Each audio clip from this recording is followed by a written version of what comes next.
call we are standing with all our might. Bring back the light.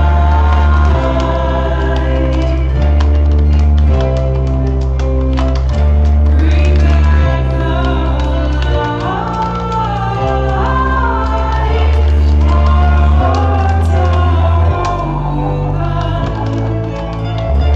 hearts are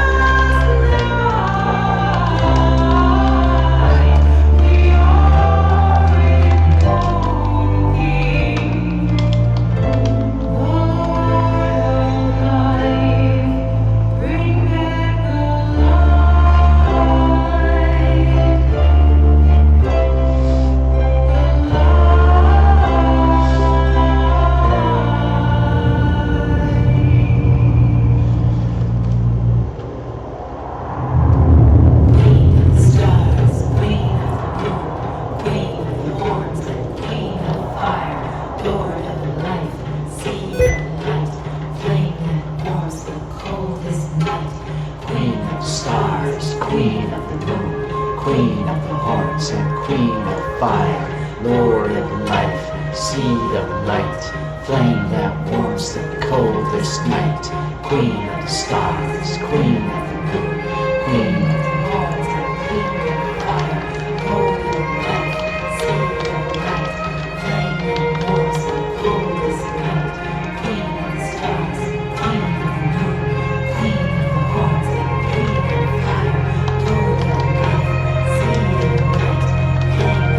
queen of the horns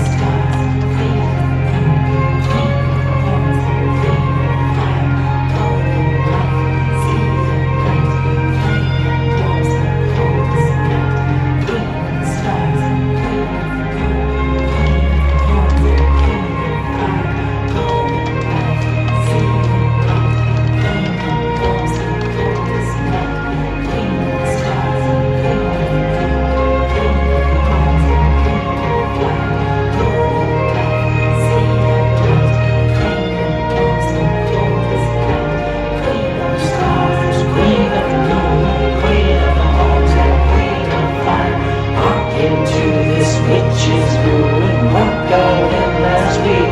fire, Lord of life.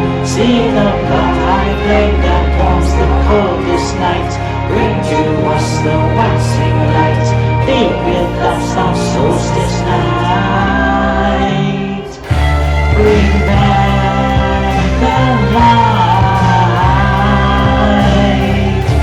Light is descending.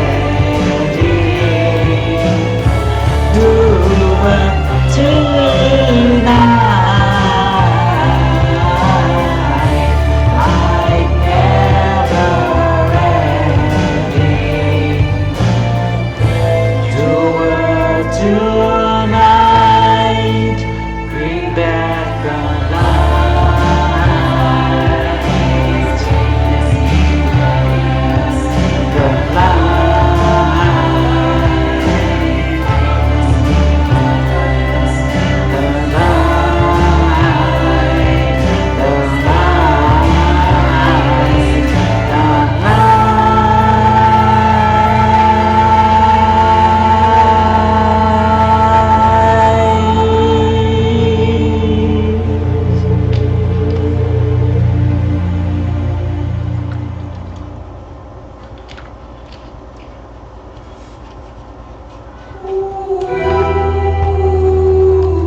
There was a wise woman lived by the sea. Great was her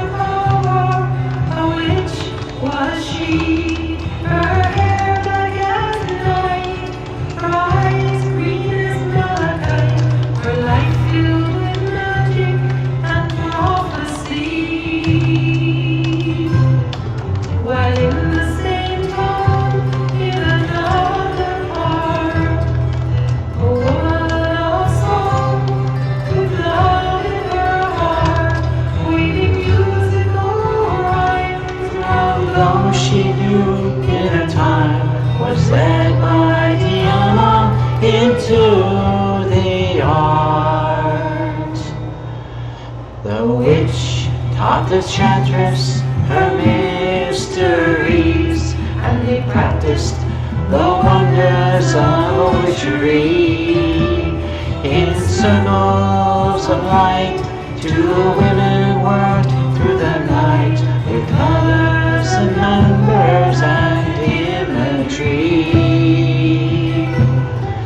And one day Diana did so decide this woman of song had to turn aside from her friend by the sea and find answers inwardly. A magical dream is to be her guide to the answers inside.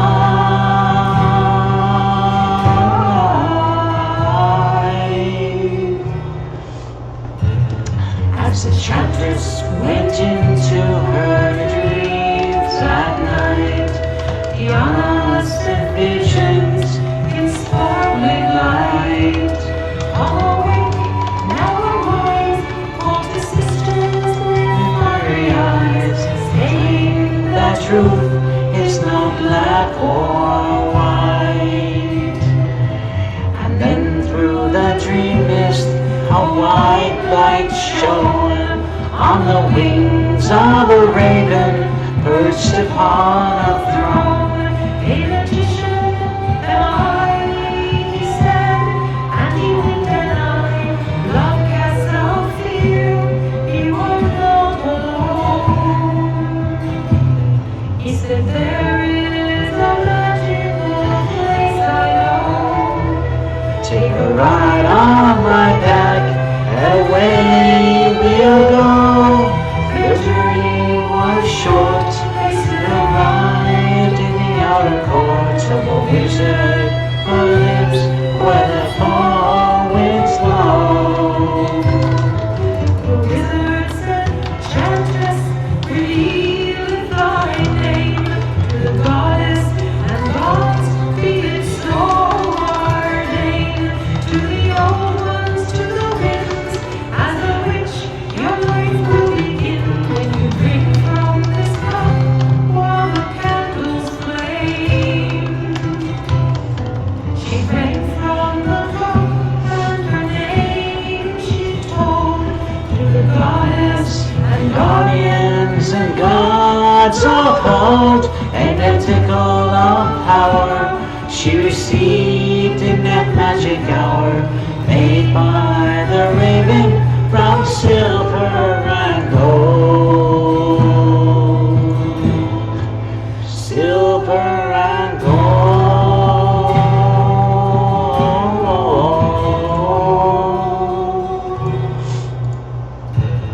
And from the east or southwest and beyond, the winds of the wizard and raven were gone.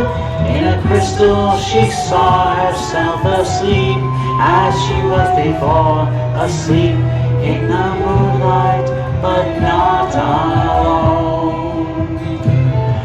For someone was standing beside her bed. 'Twas the goddess Diana. Softly she sang, I'm queen of the wise, I'm within, I see through your eyes, as I am the weaver, you are the thread. When a dream dreams the dreamer, the dream's the real. When the song sings the singer, a spell is revealed. As she saw herself there, the dream began to disappear, and the chantress returned from beyond the veil. Ooh.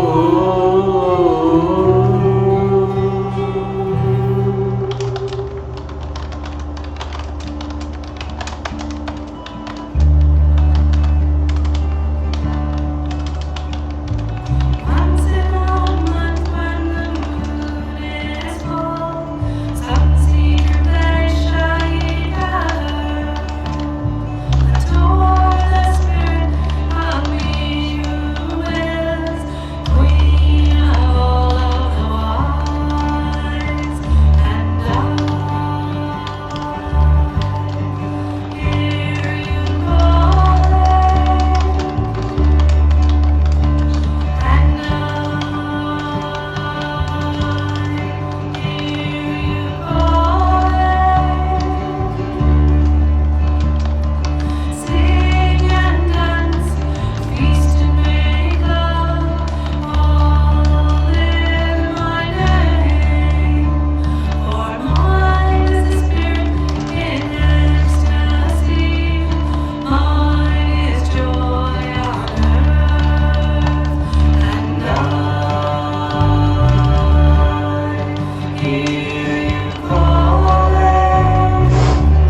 guess I can talk a little bit now.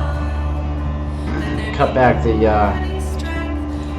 I know you all enjoy the music, but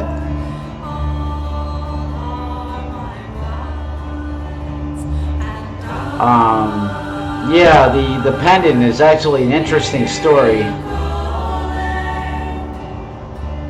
Yeah, the pendant's actually, there's a little interesting story with this pendant.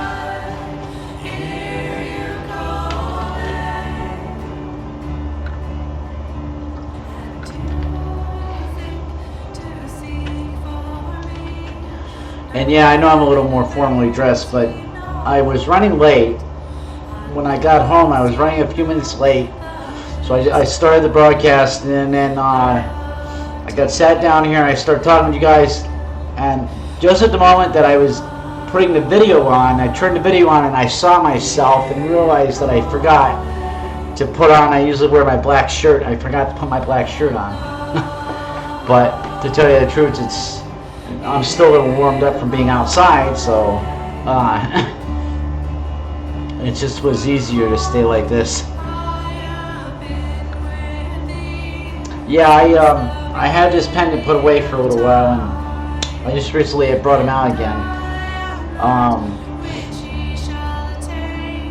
So the story goes, a couple years ago, I was with this fella that we were going to try and start a group, and he kind of went wayward. He tried to do his own thing, and he tried mixing something and blending with Wicca that you're not really supposed to blend with Wicca, and he's lost his mind now, but he gave me the pendant. And with it, he also gave me Shadow Tarot deck, which Shadow Tarot is very deep, dark, and malevolent, and is actually tied in with the Book of the Black Earth, or Necronomicon as it's more popularly known.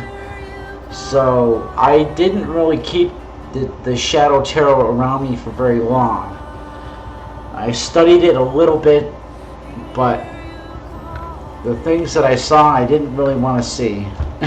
That side of, I'd already seen too much, I think, of the abyss by the time I got exposed to the Shadow Tarot.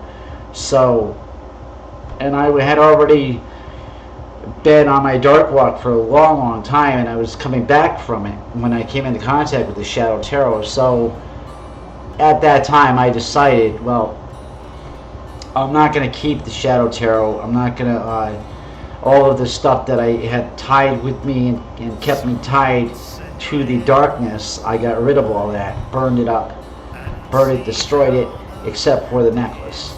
I kept the pendant, and I don't know why. I just kept the pendant. It's been with me the whole time. So I don't know. It just it stayed with me. The malevolent energy that it came from is gone. It's been purified. So, but it represents to me the transitional phases of witchcraft. I mean, transitional phases of man, as we believe in it in Wicca and witchcraft. You know, we go through deaths of sorts. You know, so this for me, it's a death's head mask right here in the center. So it represents to me transitional phases, and it sits on top of a pentagram, so it actually forms it. So it's got wings too. I really like the way this is formed. It's very interesting. It's unique too. I've never seen this anywhere else. I've never seen this pendant anywhere else. In all the occult catalogs I've ever seen, I have yet to find it anywhere else. It's very unique, so that's another reason I kept it. So,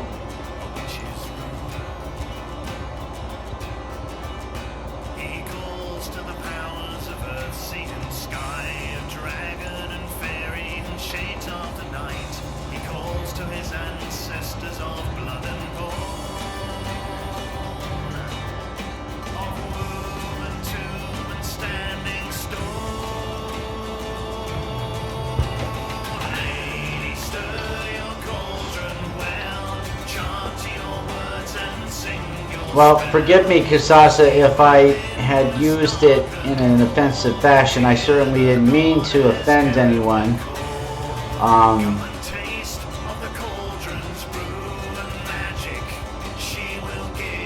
I mean, the abyss is the abyss. It's dark and it's not a very nice place to be, at least for me. So I got lost in that pit. So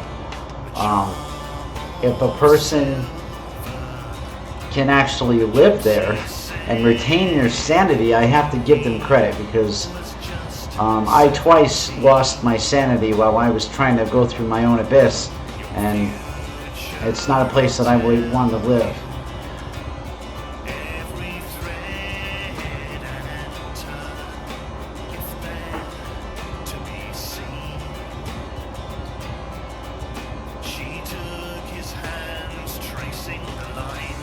Searching for patterns and looking for signs. Your life a construction, one day you will see.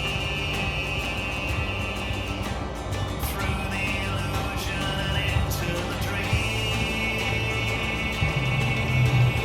Lady, stir your cauldron well. Chant your words and sing your spell. Yes, hot. Oh, Valda Gita, I wanted to apologize to you. I didn't see your private message earlier until after you left. You were wondering what the subject was going to be for the broadcast. So it's at the link, my broadcast link that was just posted up on the page there. That would tell you what the subject is.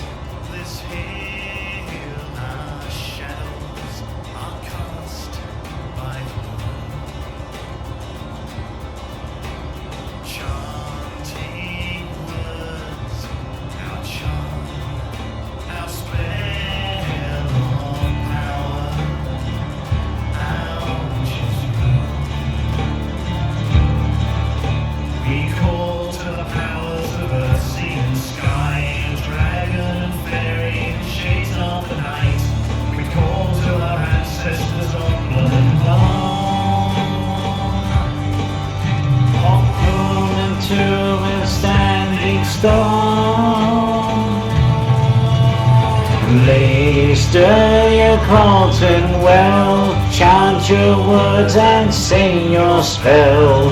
Deep within this darkened hall, hear the goddess Caradwen call.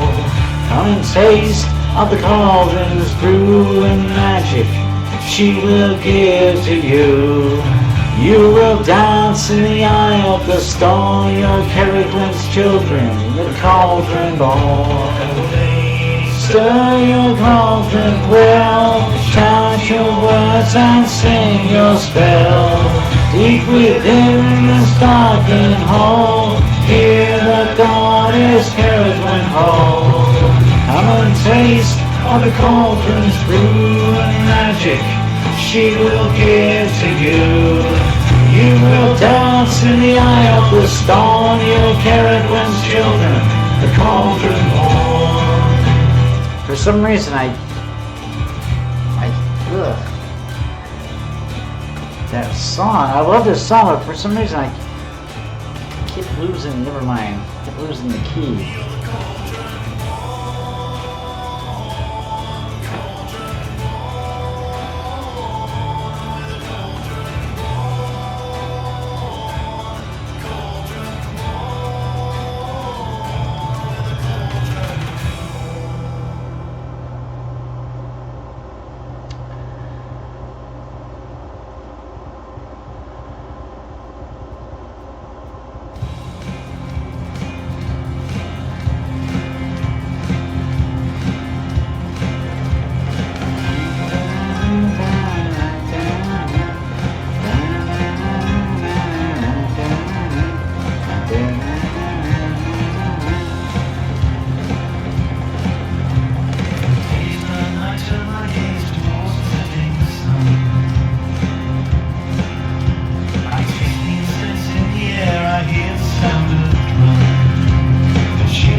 witchcraft. For I will fly free on the wings of ecstasy, and I will dance free to the music of fairies. Immortality, lunacy and Samhain, equinox and solstice, from hilltops and forests tonight. To the Sabbath I will ride.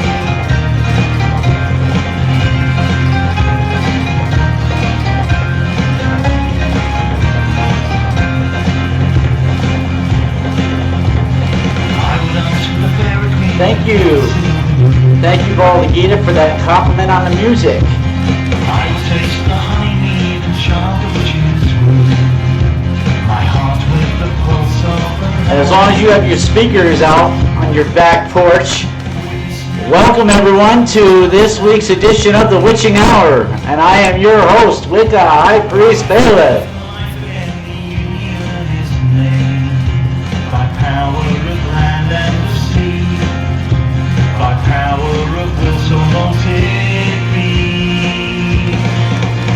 For I will fly free on the wings of ecstasy, and I will dance free to the music of fairies.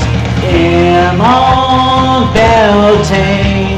lunacy and Samhain, equinox and solstice, from hilltops and forests tonight. To the Sabbath I will ride.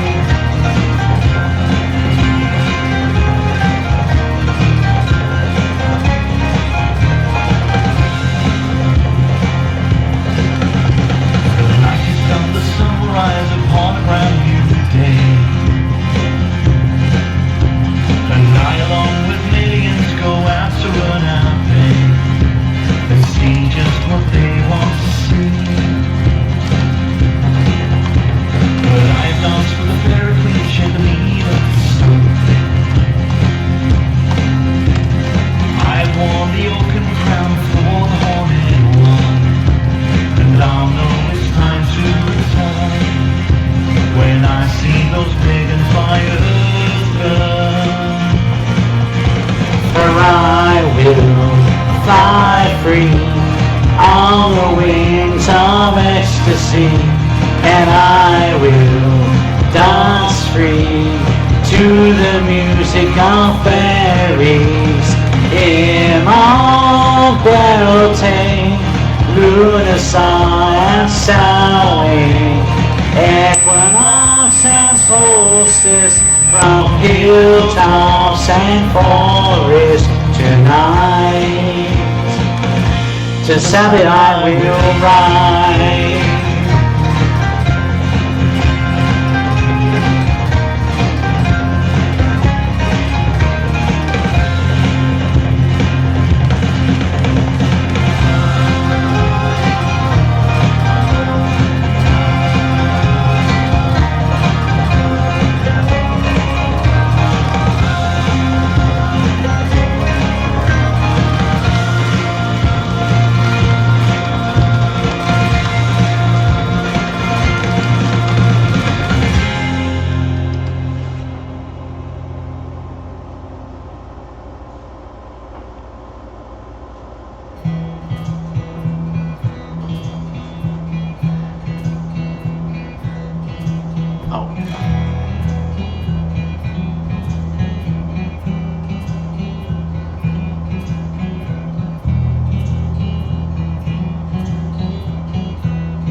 What's what, Jaded?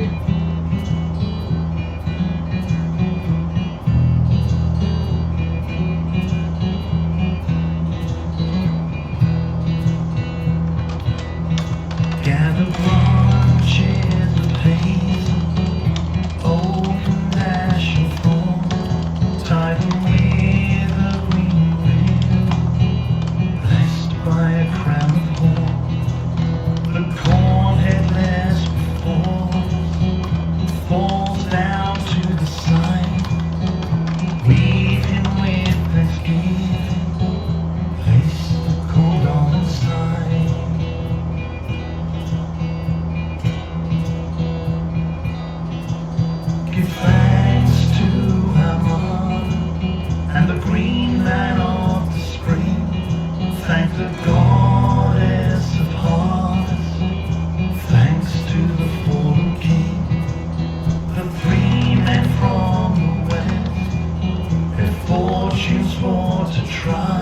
There was a loud, high-pitched beep. Oh, okay.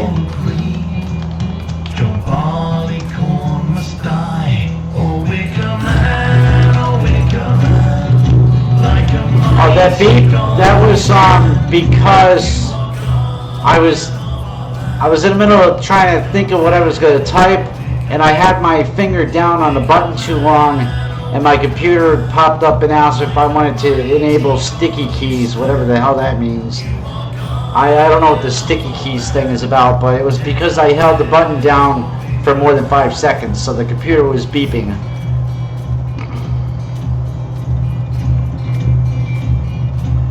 Oh, wait a minute, no, that couldn't have been that. That happened a while ago. That beep happened a while ago. I don't know what you're talking about. Because the beep that I thought you meant would happen a while ago. It happened like a half an hour ago. Well, that's weird because there's nothing over here. I wonder if it could have been, was it around the same time that I posted no negativity in my broadcast, and did it happen at that moment? Maybe it was me sending a psychic signal, I don't know.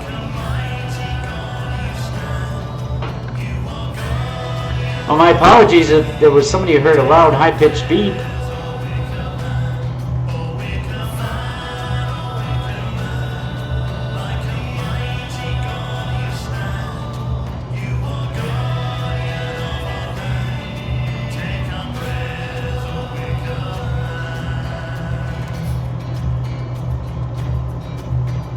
Well, I hope it doesn't repeat itself. Hellbound. Hellbound Heathen. I'm sorry, I just saw that you came in. I will officially begin talking on the topic in about 13 minutes at 9 o'clock. And I know there's a bit of a delay, so you won't hear me say this for like a minute. But yeah, 9 o'clock. Or I could type it even.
Ah, there you are.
free, and she shall come, neither naked nor nameless, and she shall come, neither seeing nor blind, and she shall come, neither wise nor unlearned, and she shall come, neither horse nor of foot, nor landed by water through tread and through night, I rode and track through bramble and thorn. And will she be worthy, and will she be sworn, and will she keep faith, or betray us? God's help us, the Wicca must bite. What the gods will decide.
wish.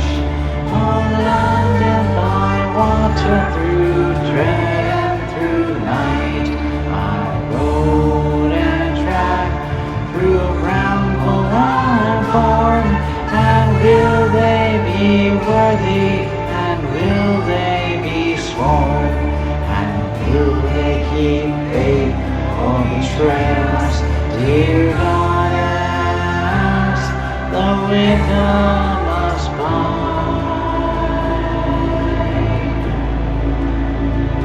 What the gods will decide.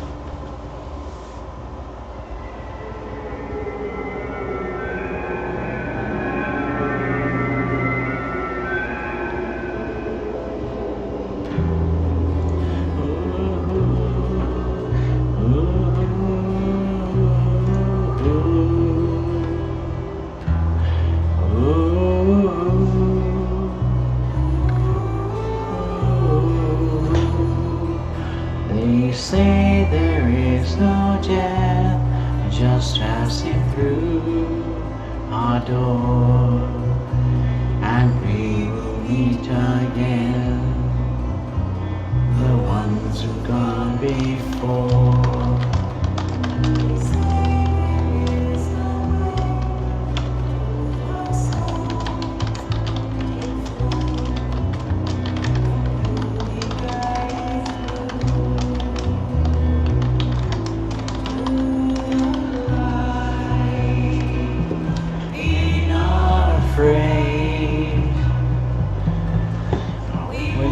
Seldom know what lies ahead, what's waiting for us when we go through the veil, beyond the sky, beyond our dreams, as we sail to the isle across the sea.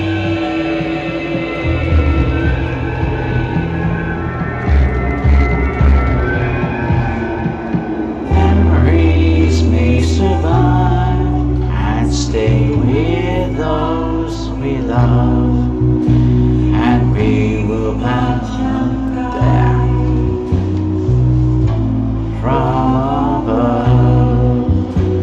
Our families and our friends may have to stay behind, but they will journey through in their time. We're not alone.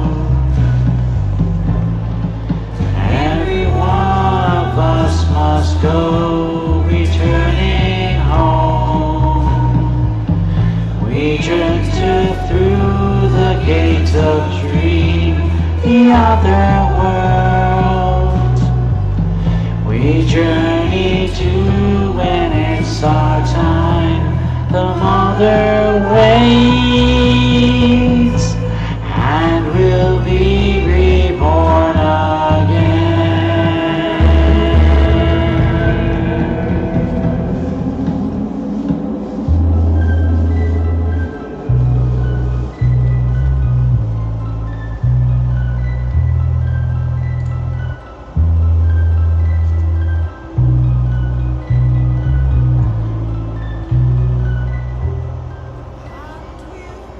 Good evening, everybody, and again, welcome to the Witching Hour, and I am, of course, your host, Wicca High Priest Bailiff, and it's time yet again for another broadcast to begin.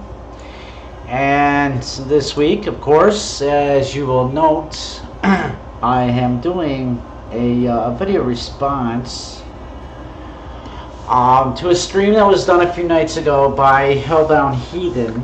And Hellbound Heathen was talking about there appears to be, I guess, a body of thought out there that may actually regard Wicca as some sort of kindergarten witchcraft. You know, so I want to just kind of add to that and talk a little bit on the subject myself. Now, he was clarifying and coming down, obviously, on the side of Wicca, you know, as definitely not any kind of kindergarten here. I commented to the stream myself, you know, and I said, well, look, you know, we as Wicca, we are witches. We practice witchcraft. We practice those arts. The difference is that we have gone beyond just the simple use of the arts.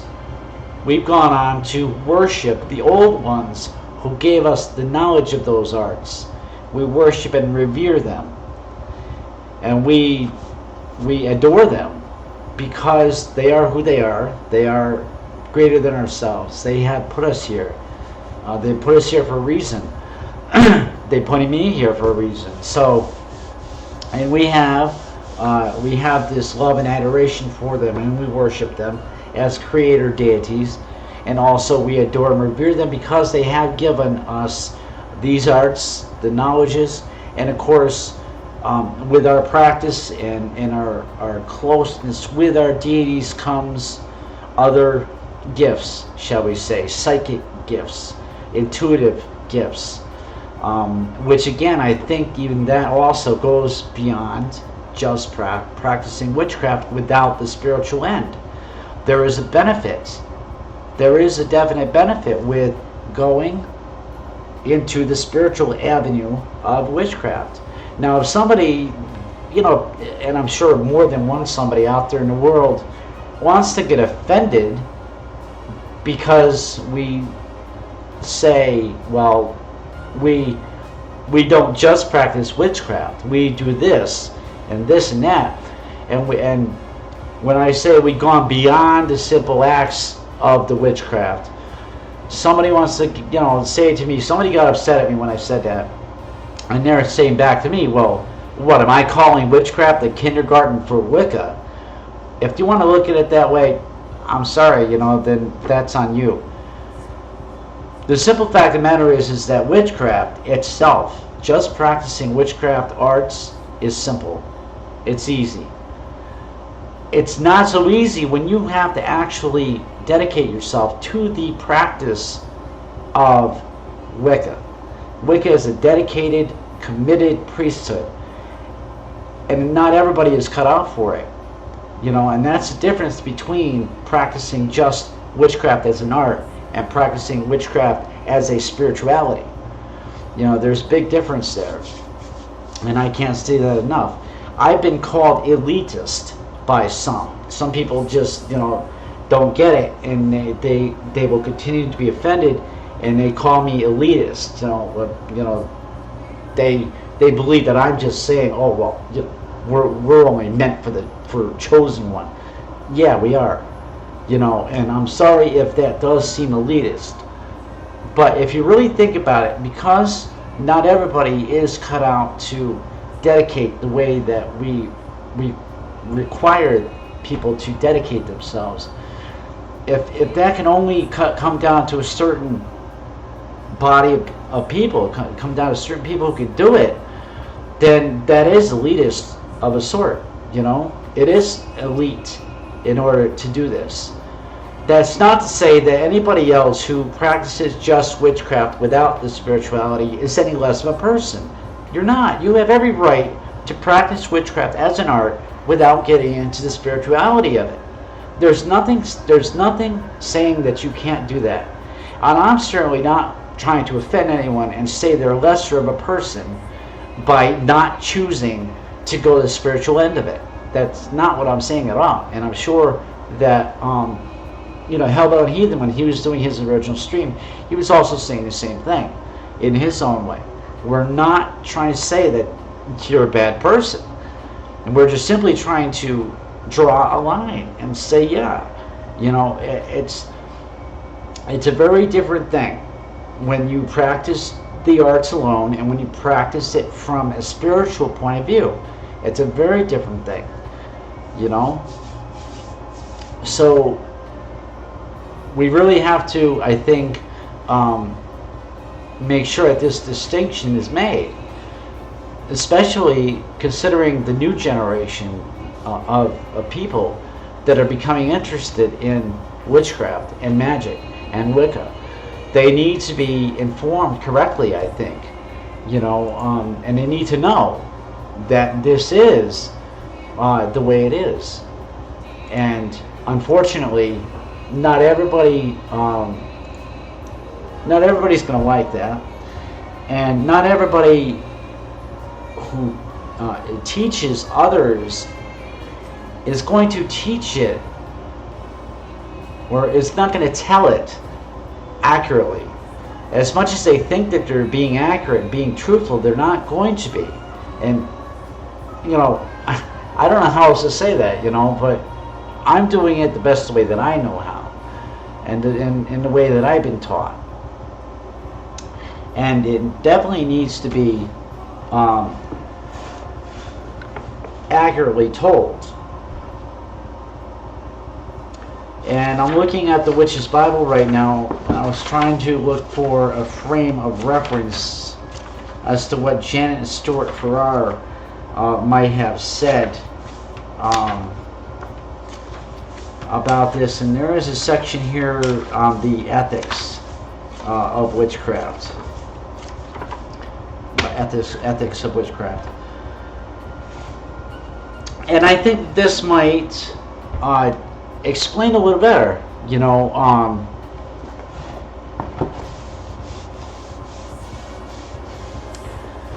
are Wiccans that only barely practice the craft or witchcraft portion of the past, focusing instead on the religious spiritual aspects. Okay, you cannot have one without the other. If they only focus on spiritual religious and they're not practicing the witchcraft, then it's not Wicca, and it's not witchcraft either. You can't have, Wicca is witchcraft. Plain and simple. Wicca is witchcraft. That's what we do. That's what we as Wiccans do. There is no other way to say that. You can't, it is not Wicca to simply worship the deities and not practice the witchcraft. That's not Wicca. And I want to make that clear. That is not Wicca. At least that's not the Wicca I've been taught and trained. It isn't that way. Wicca is witchcraft, plain and simple. So, for those who want to follow the deities as they know how to follow them, and they're solitaries, let's just assume that they're solitaries. If they want to follow the deities, I guess, although and maybe I'm too rigid in my thinking because of the way that I've been trained, but I can't understand that. I can't wrap my head around that concept. Recognizing the spirituality of the deities without practicing the arts, I can't wrap my thinking around that. I don't understand how there could be a Wiccan, a person who calls himself a Wiccan, who would only focus on the religious spiritual but not the witchcraft. I'm sorry, but I don't get that. But that's neither here nor there. But I just want to clarify that it is not the Wicca that I teach. It's not the Wicca that I was taught. You can't have one without the other. Wicca is witchcraft. That's it.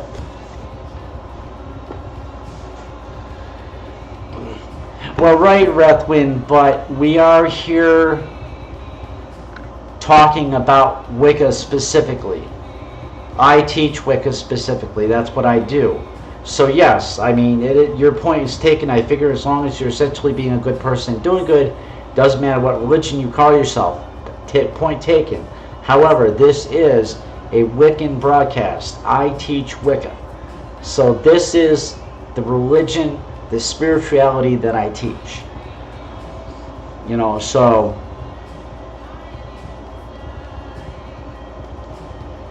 inner day for some.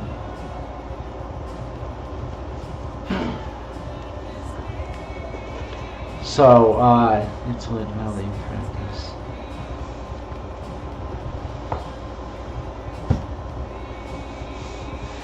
Yes, the practice of Wicca takes place within the act of magic. That's right. That's right. They're synonymous. You know, when you're working those acts of magic, you are practicing Wicca. That's it right there. That's it. I couldn't have said better myself. You know,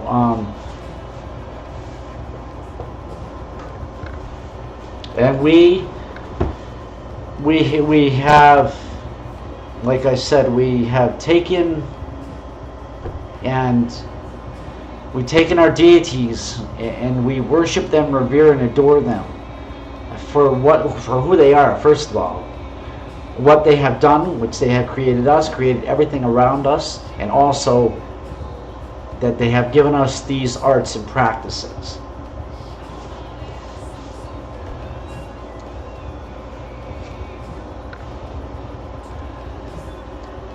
Forum daily herbal sprays. Herbal sprays for your gardens, interesting. Using energy forms, the stones. Yes, definitely, yes. Absolutely. Now, do I have any comments from any of my YouTube viewers who are in the YouTube chat alone? Anybody over there? Excuse me. I'm just wondering if I have any of my YouTube viewers who are not in the other chat, if you had any questions or comments on what I've said so far.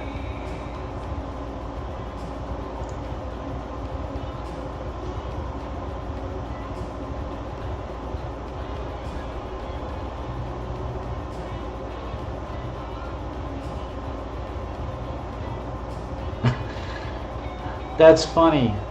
I don't know how to pronounce your name. Bit King, I guess. Bit King. You said, and I have the chuckle, armchair Wiccans? What is an armchair Wiccan? I don't know if I've ever heard that term before. Oh, you know, I couldn't find it. Oh yes, I did find it. Hang on a second. I'm sorry. You know what? Hellbound Heathen, I'm so sorry. I forgot. I actually was going to link that video and I forgot.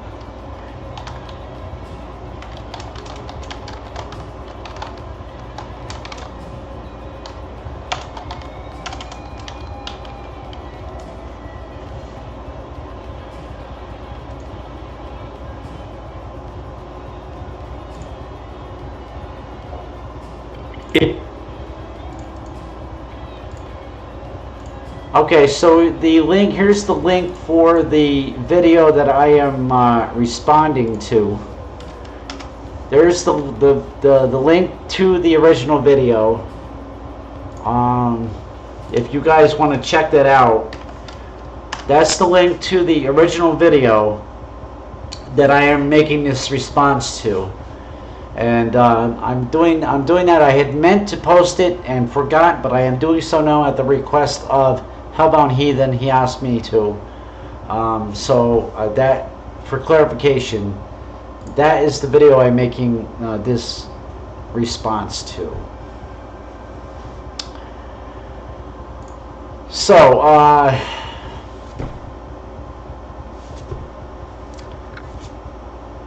let's see.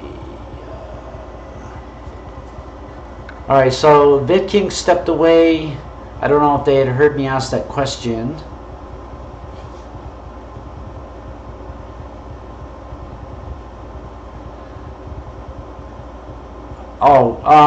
You know, I had meant to ask him actually about that name one time, but it may not be appropriate time to do that, but thank you. Oh, link it in my my YouTube video description. Okay, I will do that too.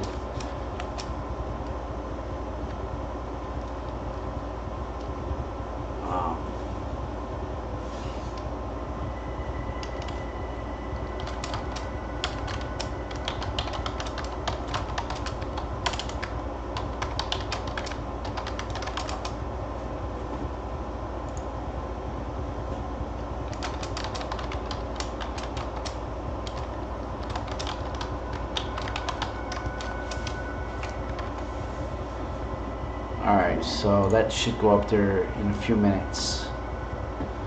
You should see that.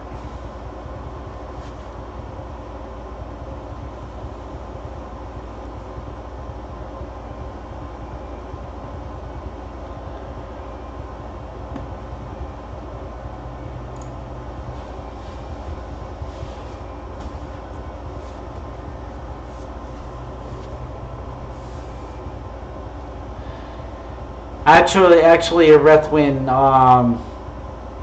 the by name, don't let the by name throw you off. Hellbound Heathen is a very, very cool guy. I've watched several of his streams. Don't let the name throw you. He just has his way of looking at things and his own style, if you will. So, right, I wanted to read the Ethics of Witchcraft from the A Witch's Bible, Complete Witch's Handbook.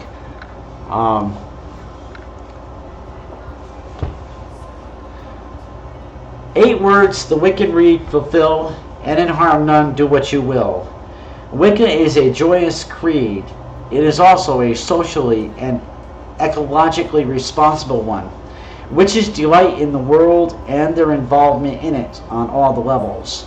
They enjoy their own minds, their own psyches, their own bodies, their senses, and their sensitivities, and they delight in relating on all these planes with their fellow creatures, human, animal, and vegetable, and with the earth itself. Wicked ethics are positive rather than prohibitive. The morality of witchcraft is far more concerned with blessed is he who, than with thou shalt not. The extremes of masochistic asceticism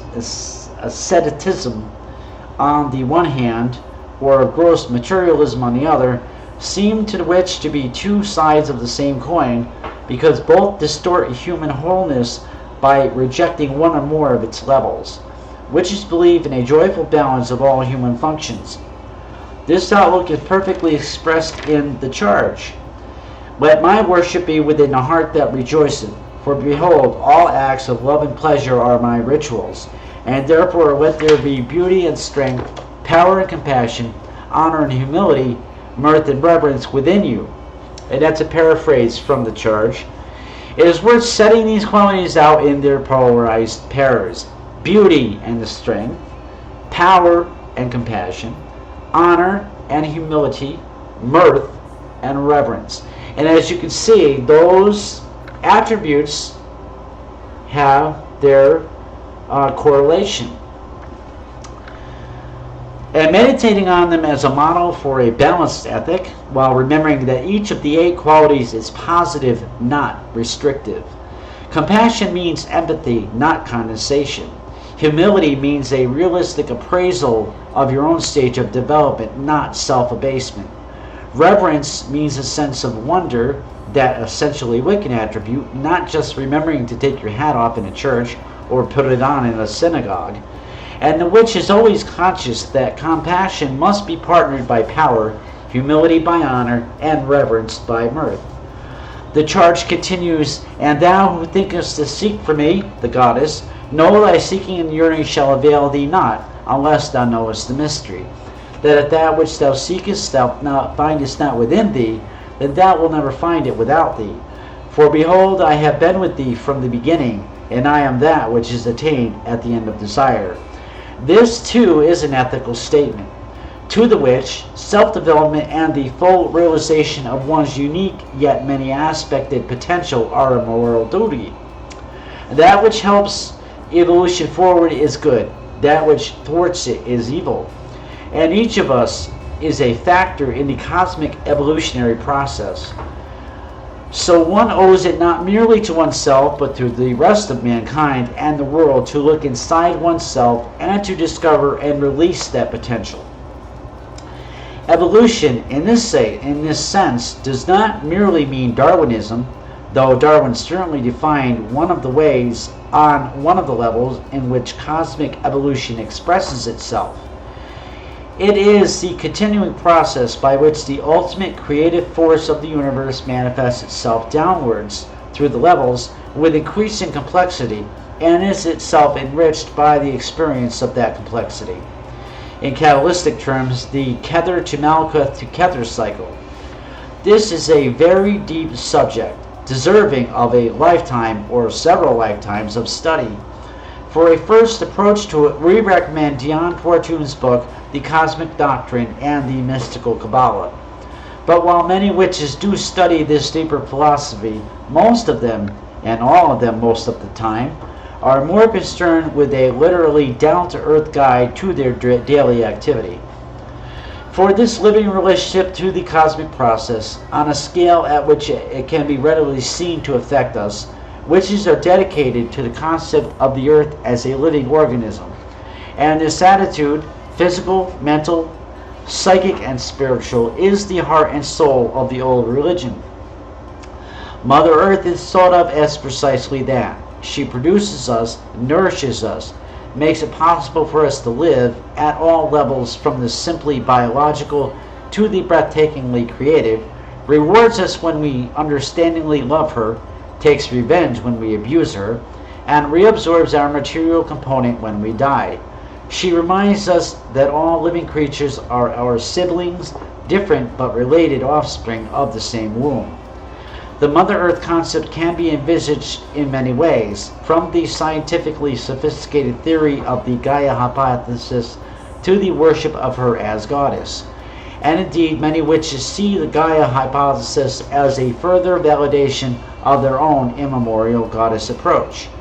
As we pointed out in section 11, the intelligent advance guard of modern science is coming closer and closer to many of the concepts which witches and occultists have always held, and witches watch this process with satisfaction and sympathy, if with an occasional ironic smile.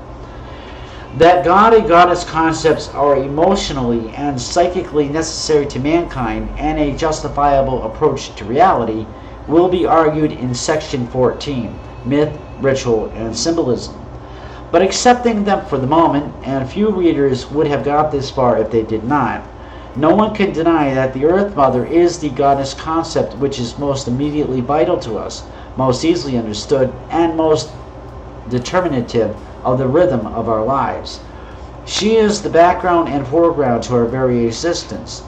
Even that other great goddess aspect, which is symbolized by the moon, would be difficult to conceive of separately from the Earth Mother, whom she orbits, whose tides she controls, and whose creatures she affects in everything from menstruation of women to the growth of plants. The moon goddess is the Earth Mother's mysterious other self.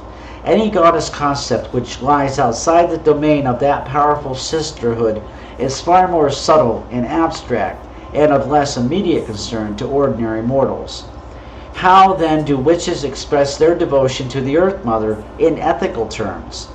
The implications are obvious. The moral duty to the evolutionary process which we mentioned earlier is seen by the witch as a personal responsibility towards the natural rhythms and needs of the earth as a living organism, and towards the needs, rhythms, and evolutionary development of her constituent creatures. Those creatures, human, animal, and vegetable, are the individual cells, the nervous system, the lungs, the sense organs of Mother Earth.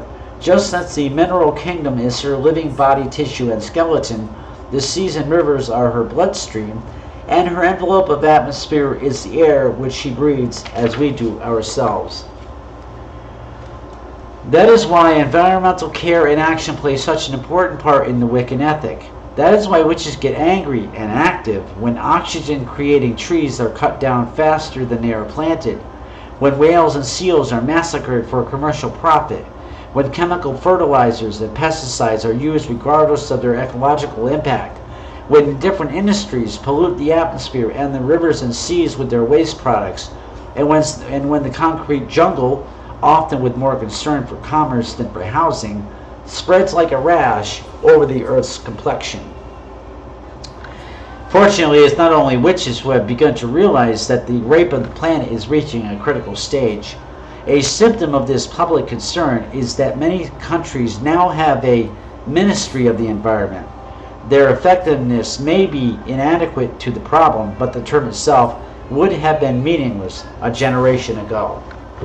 So as we can see, I mean, I could go on. I mean, the section goes on for quite a while, but I think that we as Wiccans, we take our practice very seriously, and I think this can be seen when we do our rites and our rituals. The Sabbats and Asbats, these are all part and parcel to keeping the rhythm and cycles of the Earth Mother flowing. Now, somebody could very well say, well, the Earth's going to continue regardless. We don't look at it that way. We don't think about that.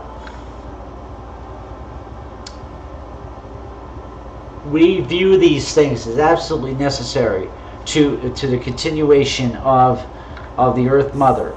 We see it as we're keeping a balance in the whole universe, keeping everything rolling right along as it should. We don't even think about, because it is our very essence, it's our very practice, it's part of our very belief that we do these things, and this is the result. The continuity of the very universe itself. We play a direct role in that.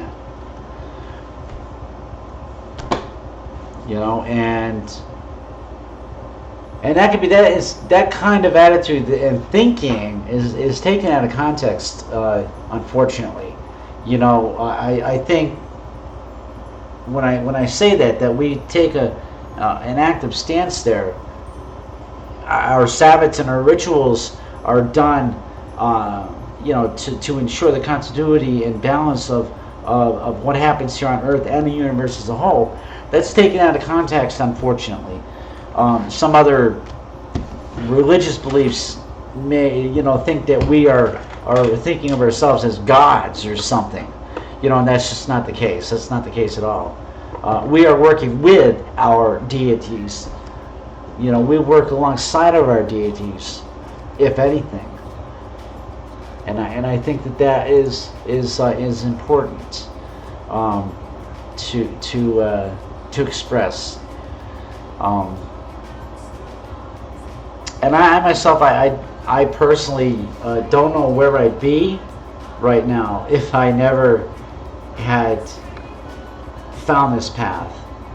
And if I had to take a guess based on how I was before I got here, I probably would be dead. I was not in a very good way when I was discovered, shall we say.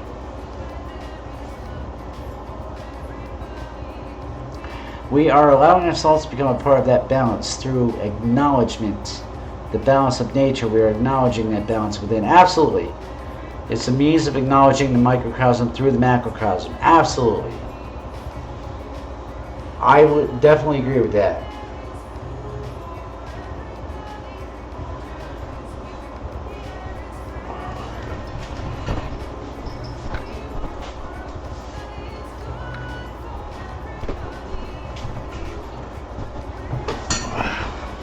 I've been dealing with hot flashes lately. I don't know what is up with that, but I just suddenly get hot.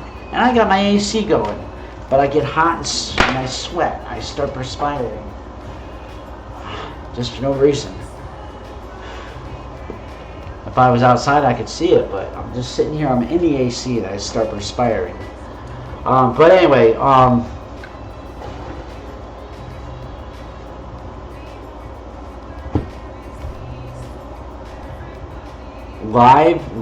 live with David, me. Oh, that's not it. Thank you.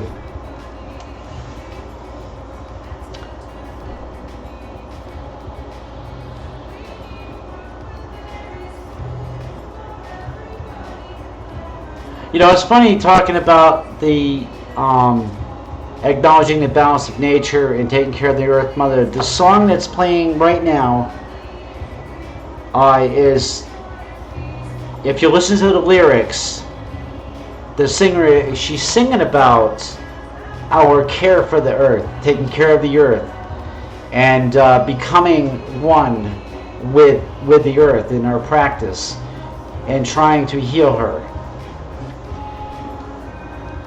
Earth Mother is calling, and that's her call, Ioe Bohe. And that's why I play these songs a lot, because the singer has a way of weaving. How do I want to say it? She has a way of weaving magic into her music and telling stories.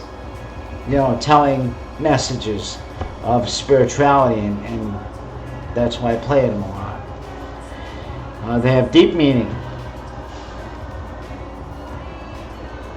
Yeah,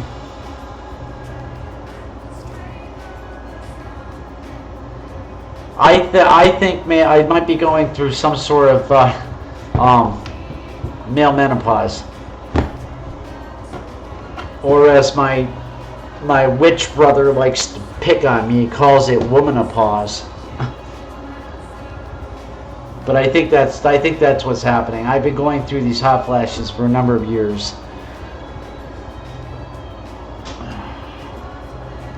Ever since I would say ever since I got into my 40s, it seemed. So.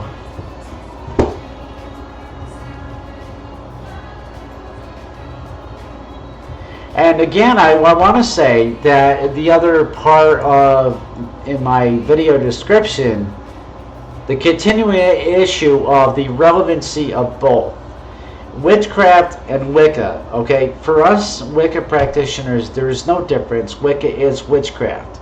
But I just wanted to clarify that further by saying that both, if in their separate respective forms, for the people who practice witchcraft but don't practice spirituality, it is still relevant.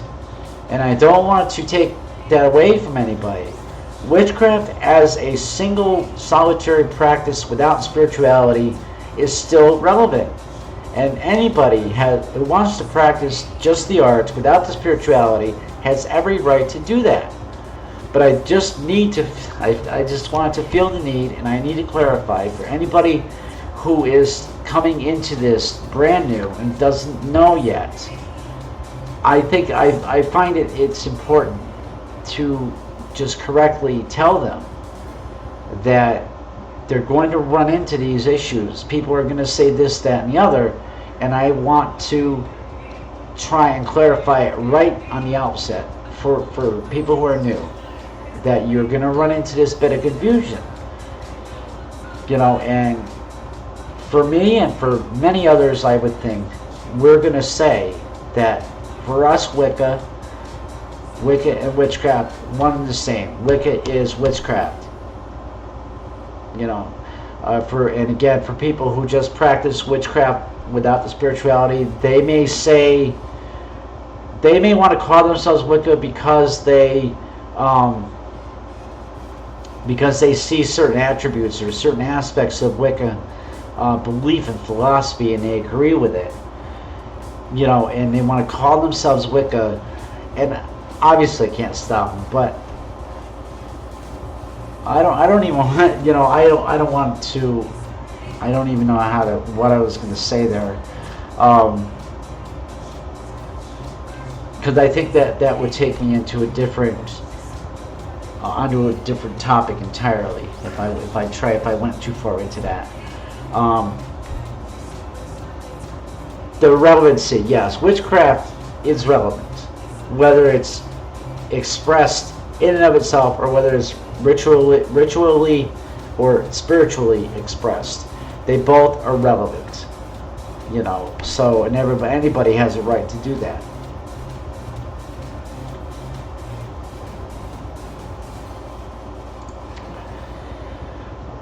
So, questions or comments?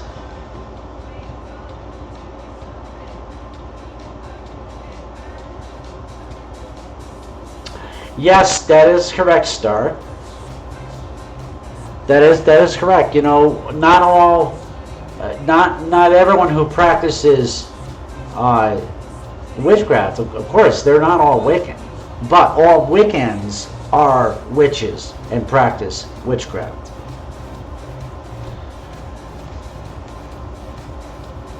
If they're not, if you know, again, if they're not practicing the witchcraft, I don't see, you know, and I don't see any difference. I don't see any difference. Wicca is witchcraft. Bottom line, I know I hate to say I sound like a broken record. I know. But for me, there's no difference.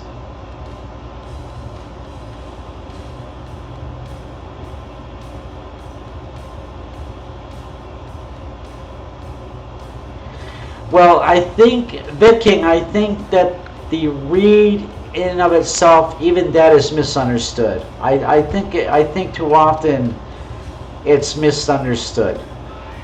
The read is just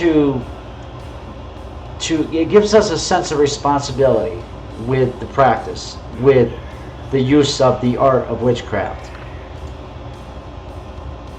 And it does take, and there is responsibility for our actions as far as the use of the arts. If we're going to use those arts, we have to be prepared and ready for the outcome. We have to be responsible for the outcome, for whatever we do. If we're going to use the arts, create the magic, we have to be ready for the results of the magic. We have to take responsibility if there is a negative outcome.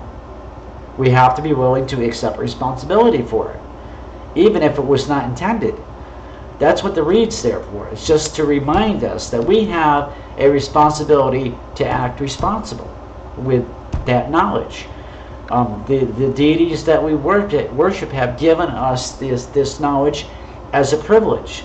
It's a privilege to be able to practice these arts. And we are charged with a mission to be responsible in the practice, and we are also charged with the mission to pass that knowledge on and pass on also the responsibility to others. So that's what the read is there for. And I think too often that people might misunderstand that, you know, and they may see it as being too restrictive, you know, or constrictive. And it's not meant to be. It's just simply to remind us that we have a duty and an obligation. And we do. And that's where I say that, you know, not everybody is meant to walk this path, because there are duties, there are obligations to doing this. And not everybody is ready to commit themselves to following those duties and obligations. And again, I want to say that just because they're not ready to, that does not make them bad people. It doesn't. They're not ready for this. They may never be, at least not in this lifetime. Who knows? Maybe in another lifetime they might. Who knows? Who's to say?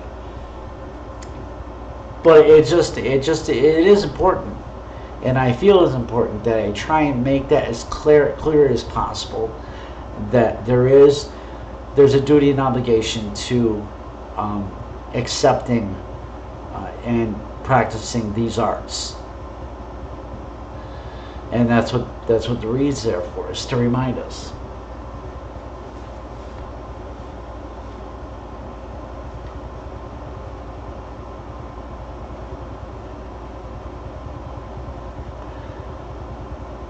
Yes, Bed King, you're right. There are other types of witchcraft. I guess I've heard of kitchen witches, witchcraft or something.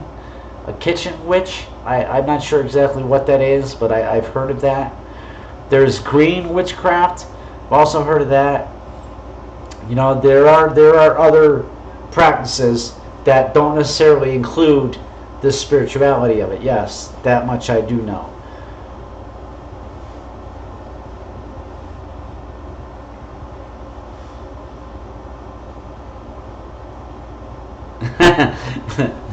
Yeah.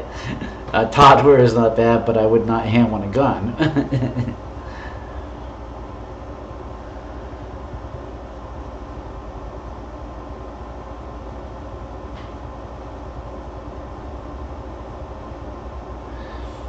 Very, very true, Star. You are correct. It's not a walk in the park. It is not meant to be. I think one of the hardest things for some is to look at themselves. And not everybody is ready to handle that. You have to look at yourself and look at everything that's there and examine yourself. You know, and not everybody is ready to accept themselves on all the levels. And in order to become a full, complete practitioner, in order to become a full priest or priestess, you have to be willing to look at who you are, the full person, and accept the full person who you are, good or bad.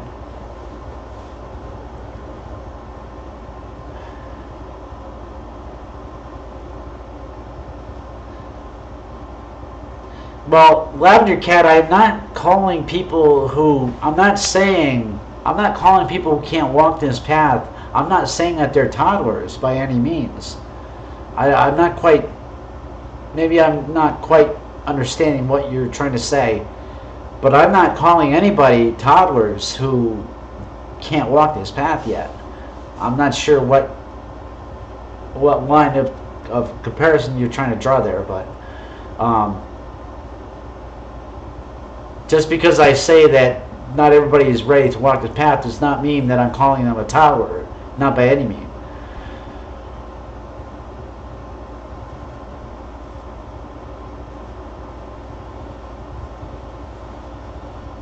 Thank you, Jaded Sapphire, for propping up the description of the broadcast. Thank you.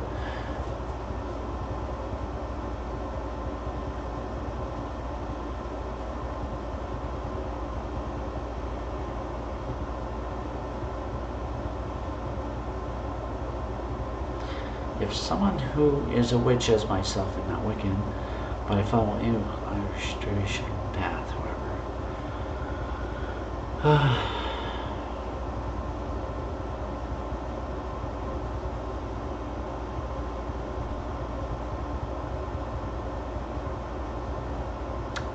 I am broadcasting right now on Holy Heretic.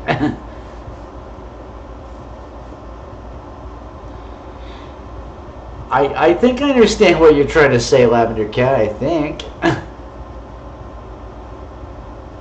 I think I see the comparison you're trying to draw here. I understand. I think I do.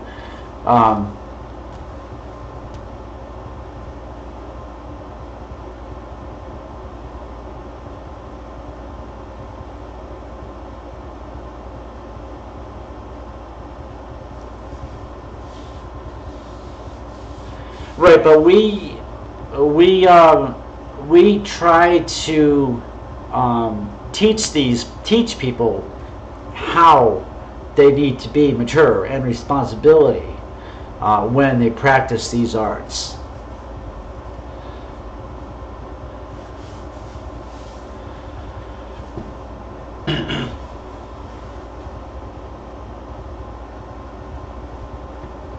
And some people can't be even when they're taught. Some people can't be responsible or mature even when they are taught these things. And that is unfortunate, because there's probably a whole lot of people out there who would be very good at this. If they could simply, learn or accept that there needs to be responsibility.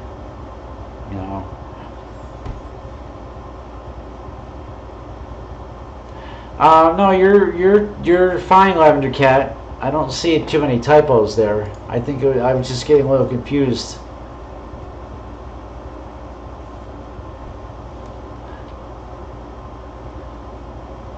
Galderbach? That's interesting.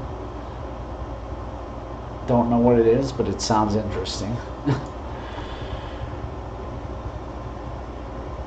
Mary Part, blessed be Owl's Moon. You have a good night.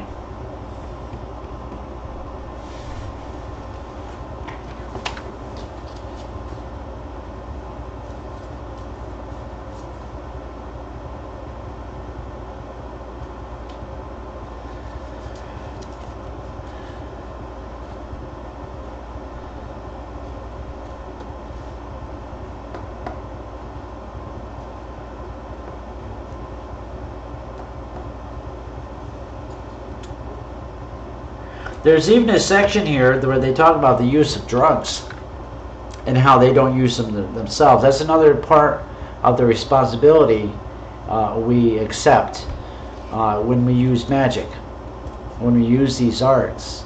One of the things is drugs, you know, even marijuana, as much as that can be helpful to achieve a certain state of mind, it's not easily controlled. When you do reach that state of mind, it's not easily controlled. You know, some people can do it, and some cannot. Thank you, Galdrabach. Galdrabach is an Icelandic magical grimoire from the 15th century. Ooh, that sounds really interesting. I'll have to try and tune in for that.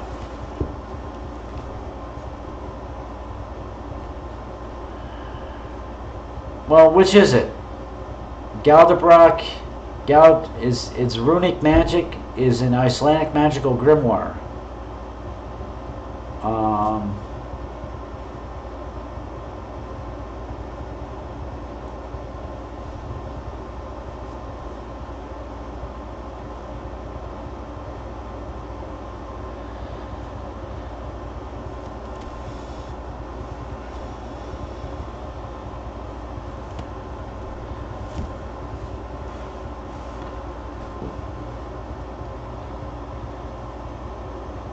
All paths start with small steps. The beginning is like kindergarten, but then the path is endless, and the path is perhaps traditional. Yes, the path, the Wiccan path, is it is endless in a sense. When we believe that we are living life after life after life, living and learning certain lessons. These lessons are chosen in between each life. These lessons are chosen based on the lessons we learned in the life we just left. If there was anything we did not learn, well, we have to relearn them again. And we will continue to do this until we have amassed and learned everything we needed to learn here in this physical plane. And once that's done, we ascend to wherever, you know. So the path could be seen as endless in that respect. But I do know that we go to a place called Side. I've heard referred to as Side or Summerland.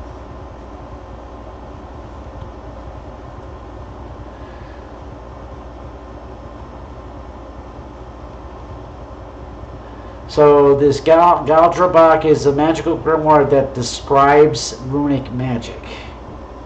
Okay. Nice. I might try to tune in for that. 7 o'clock tomorrow, you said, right? That's Pacific time, so that would be 10 here, 10 p.m. here, I think.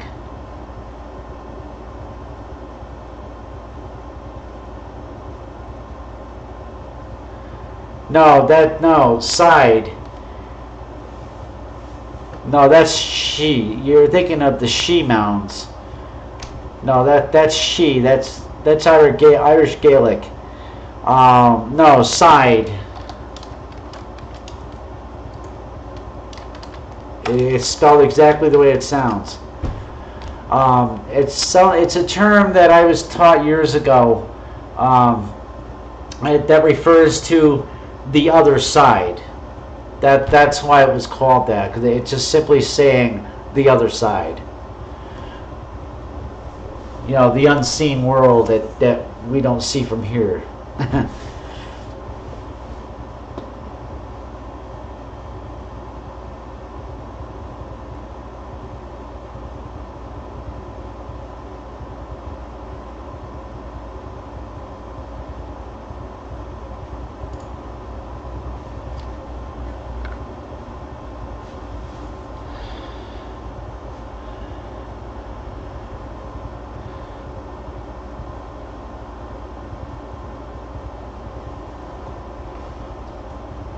All right, so 7 p.m. Pacific time. Yes, that would be a little late here, but be 10 p.m. here. I'll see if I can remember that.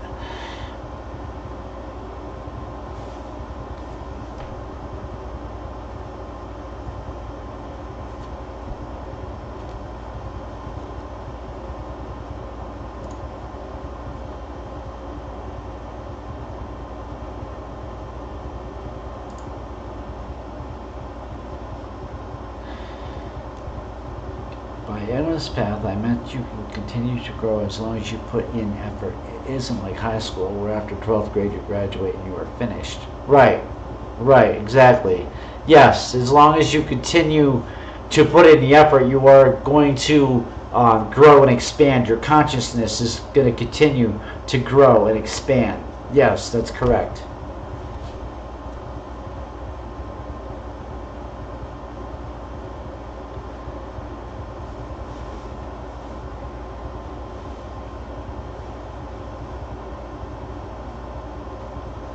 And I think, that's one of the things that I really love about this path is that's exactly what it does. Is you are continuing your consciousness, your everything. It's just continuing to grow and expand. There's always things that I'm learning, little things maybe, but it all is part parcel of me and what makes me the person I am. And I don't want to be anywhere else as far as spirituality goes. I don't want to be anywhere else in any other path except for this one. I love this path. I love Wicca. I love being Wicca.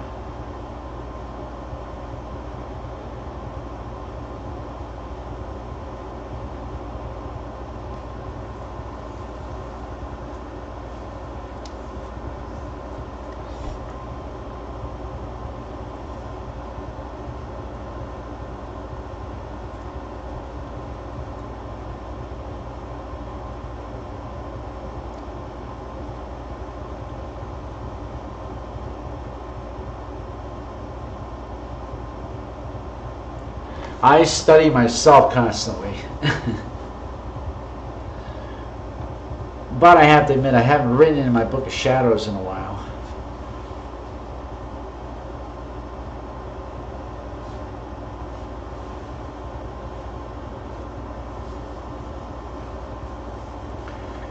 Yes, I wish I had osmosis of the books too. Read faster, observe more, be able to keep it at 24 hours plus. Yeah, I wish. I wish that for myself too. I find it hard when I'm reading anything. I find it difficult to maintain, to read for long periods of time. I can't do it. Excuse me.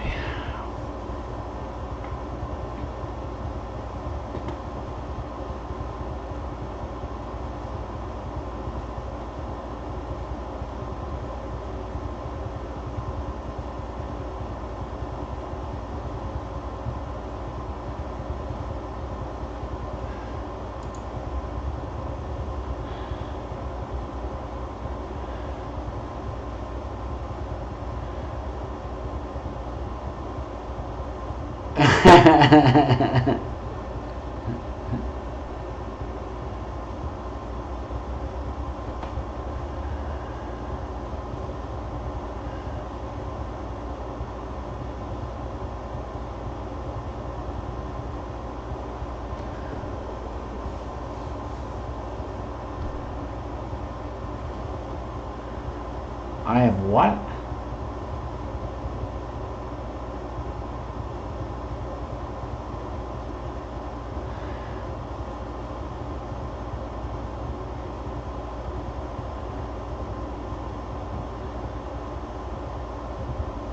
What's that Galda thing you mentioned?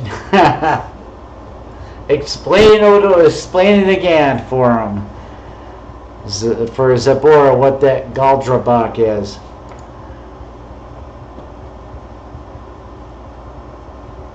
Wait a minute, you're working on Grimoire 4.5, huh? Currently writing passage by passage because of the baby not being able to sit too long in any particular position without him getting grumpy in your tummy. Ah, yeah, I hear you. I've been a little bit lazy too, so, you know, I can't, you know, I have to admit to it too.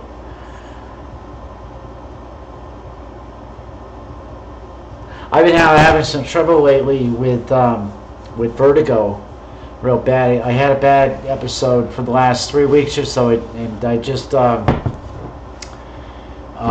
did a circle the other night. I was put on a steroid, which I did not want the doctors to do it, but I was taking one medication called meclizine for the vertigo, which wasn't really helping that much. So the doctors, I saw a doctor who he put me on a steroid, and like I said, I resisted that, but I didn't have much of a choice. The steroid is working, fabulous, and I did a circle the other night for the first time in a while, because I had been not feeling psychologically well, but I did a circle for the first time in a while, and you know, I implored the Lord and Lady for their help with this situation, and by doing that, it further told me, you know, that they're always there. You know, they are always there, ready and willing to listen. And they, you know, they gave me the help. Now, what, you know, it's the steroid is helping too. I didn't want to take the steroid, but I'm taking it. It's like a it's this packed thing right here. It's only for 6 days. So once I finish it, hopefully I won't need it anymore. But it has to do with they found out that it's not to do with the brain. There's no brain trauma or anything like that. So that's good. The problem appears to be in my middle ear. The fluid balances in my middle ear, my inner ear is off. So I guess that if I understand the use of this steroid right here, is supposed to redress that balance of fluids. So hopefully by the time, have them test your adrenal. Really, I got to go see my primary doctor in the morning. Maybe I should ask him about that. Really, VitKing, I thank you. I will have to keep that in mind.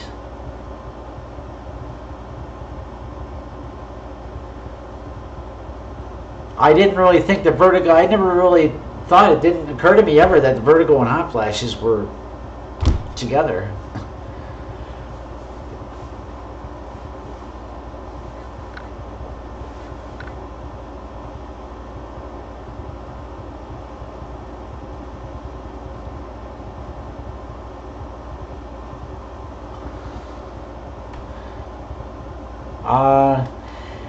Star, with some things, with certain things, it's not a pass or a fail at all. There's no scores. If you score under 100, if we're scoring a test or an exam, if there's any kind of a score, it's not a pass or fail. It goes by, let's say there's a certain number of questions. If there's a certain number that's missed, well then apparently you need some more help and more instructions, so we help the person. It's not a pass or a fail type of system with the way we do it.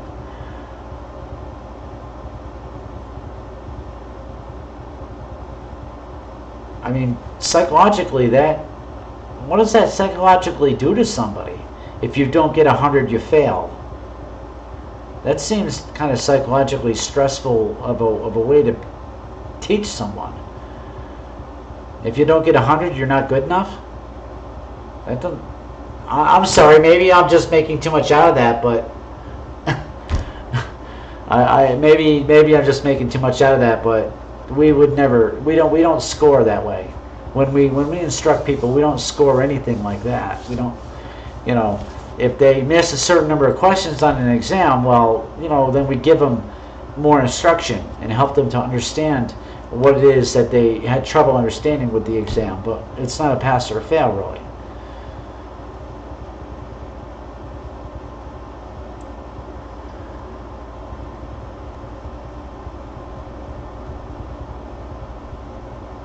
Adrenal, something to do with my adrenal gland? Is that what you're saying?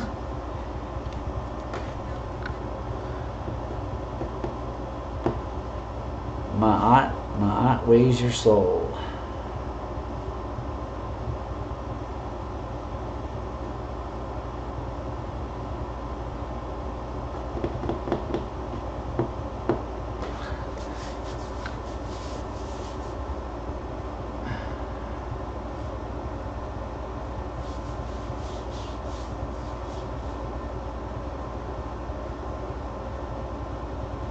Well, I haven't been to a high school or college in years.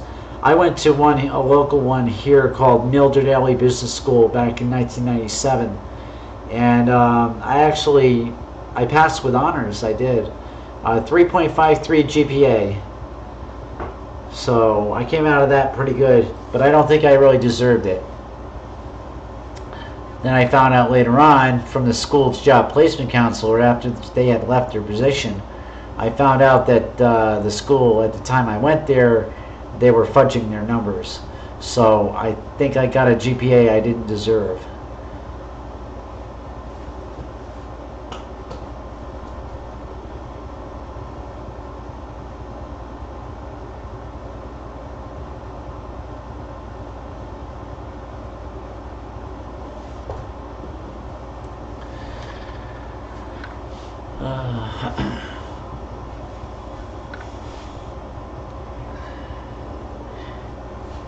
Is that pronounced Maat or Mayat?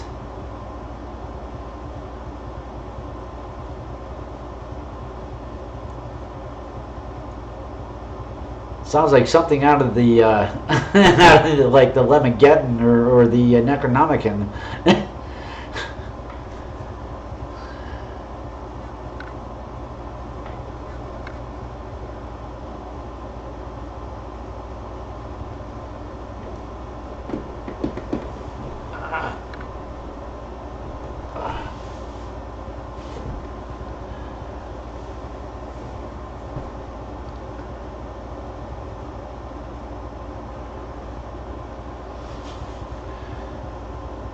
Really, the adrenal gland is hyperactive, would cause hot flashes and vertigo. All right, I'm going to have to, I'll talk that over. Ma'at. Okay, Ma'at. Egyptian. Okay, thank you. I will definitely mention that to my doctor in the morning about that, the adrenal gland.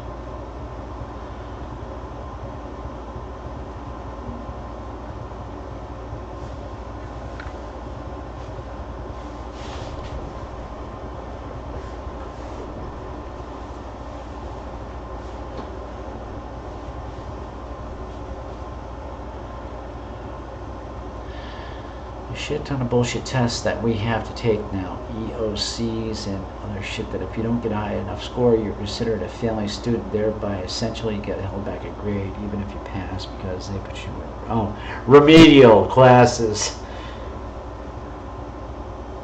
Oh, okay, so you were talking about being in regular school?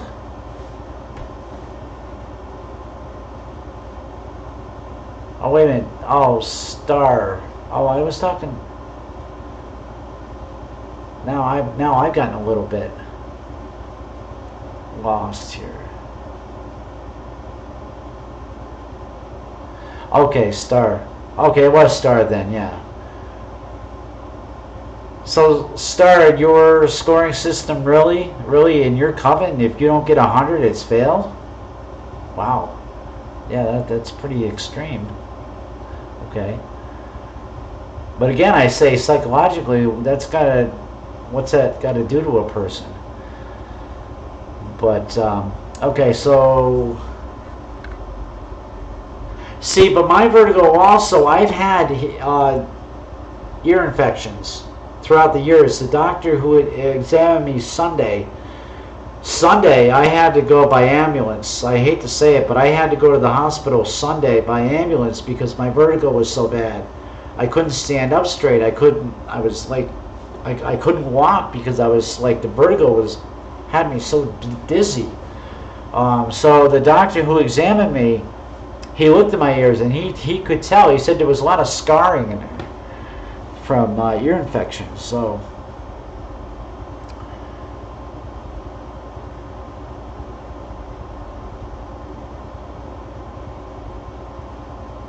bone in to expand that valve. And you know, talking about clogs in the inner ear, my doctor just recently, my primary care doctor, had flushed both my ears out like a month ago. That's something else I'm going to ask him about tomorrow, is if the flushing of those ears, if that did anything, if that could perhaps cause this fluid imbalance.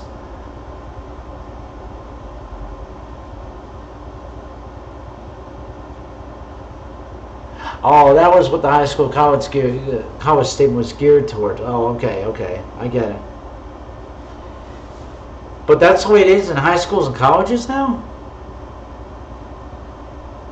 Oh, when I went to school, I think 75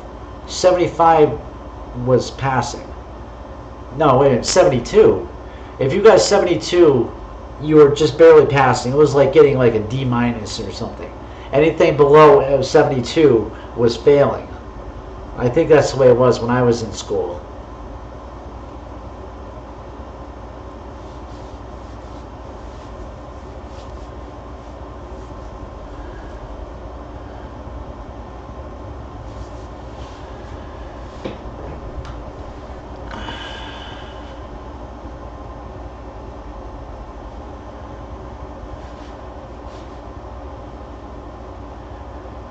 Oh, wait a minute, wait. You could retake it as many times as you need to make the 100, but each time the questions change? Well, how is there any advancement in your coven with a teaching system like that?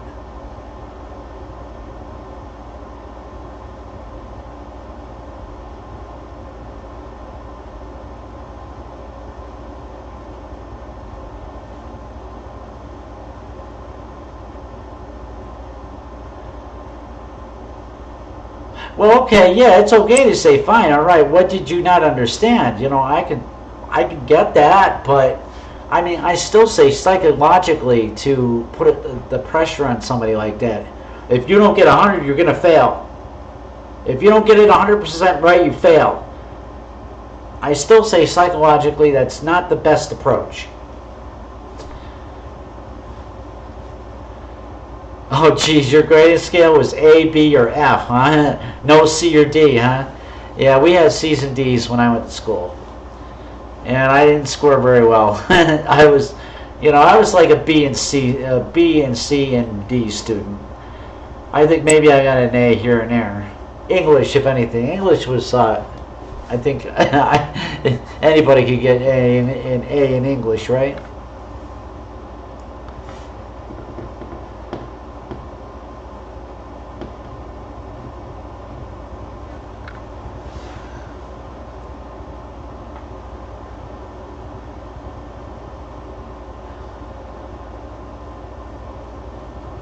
Good night, Lily. Have a good night.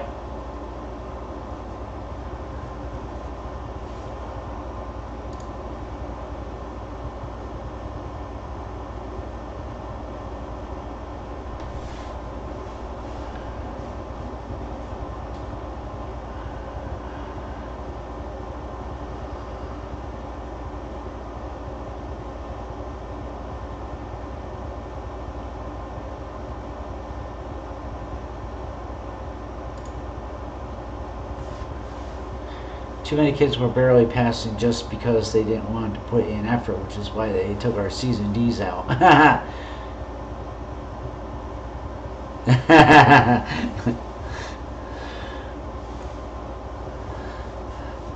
Oh, you resemble that remark?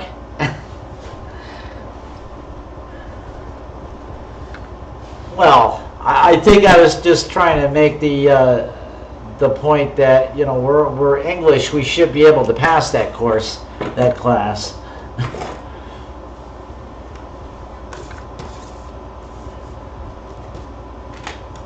I mean, that's the attitude of teachers when I went to school, that, you know, we're American, we're English speaking, we should be able to pass the class.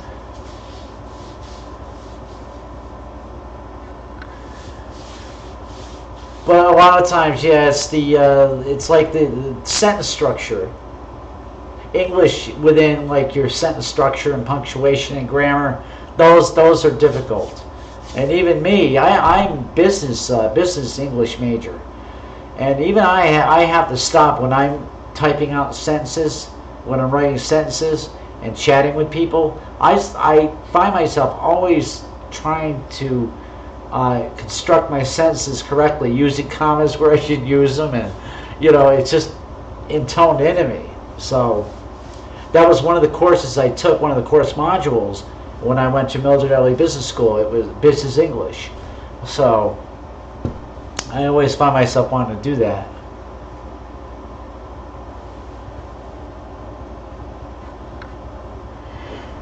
Yeah, my ears had to get flushed out recently because there was disgustingly huge clots of wax that were pushed against my eardrum.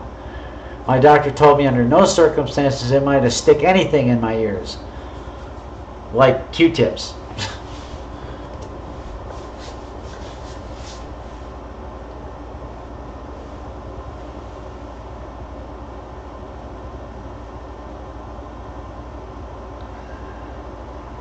We speak American English is for British people. Yeah, okay, I got your point.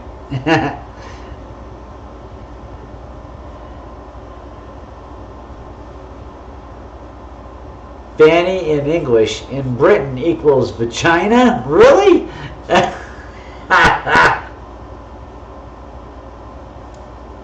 So Fanny in Britain equals vagina, huh?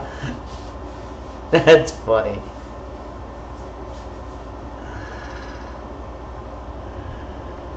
Yeah, math, I was not very good at math, let me tell you, especially when we got into, like, integers and algebra. Whew.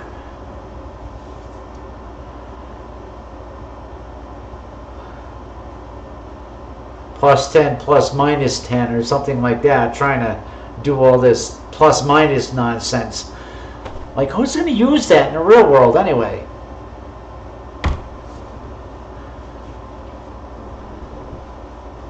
Plus 10 plus minus 10 equals 0, okay?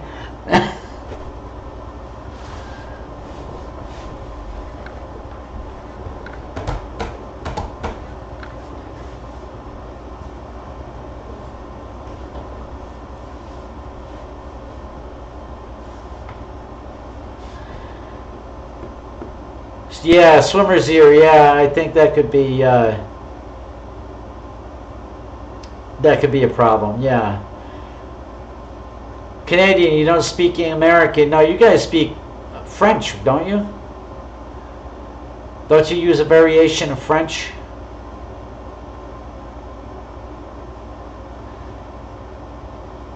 Yeah, fag in England means bundle of sticks or a cigarette, right. And also in Germany.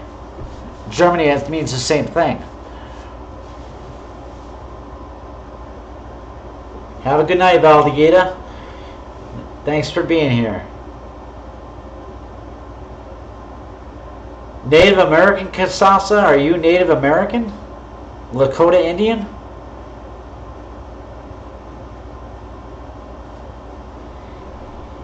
Irrigation bulb.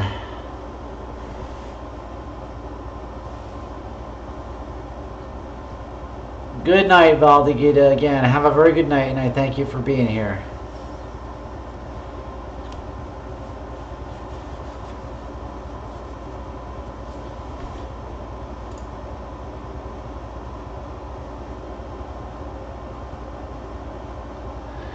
Check you later, Sabora. Have a good night. Probably missed you already.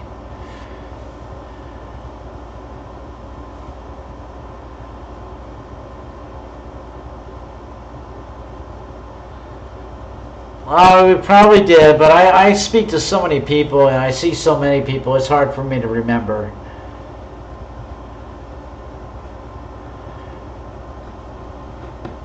So why didn't you just stay Willow? I would have remembered you. You had to go and change your name, so that confused me.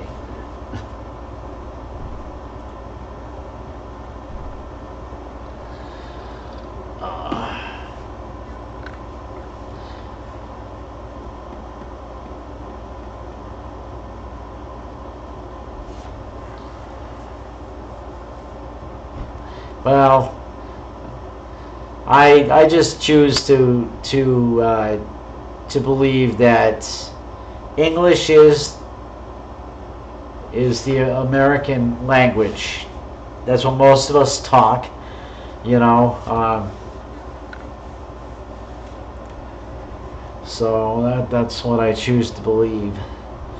Anyway, guys, it is time for me. I have to get out of here. I have that appointment tomorrow morning. I do want to get to bed early after I watch a little WWE. Anyway, so I will see you all next week, and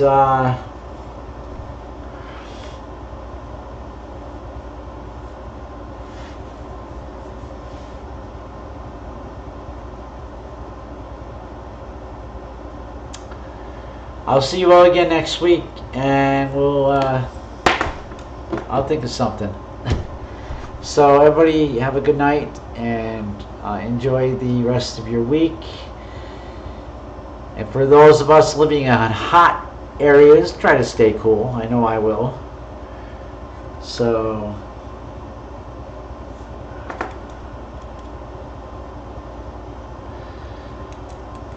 hey, I am English. I resemble that remark. I'm English. I have an English background. I have an English name, too. My last name is English. So I resemble that remark.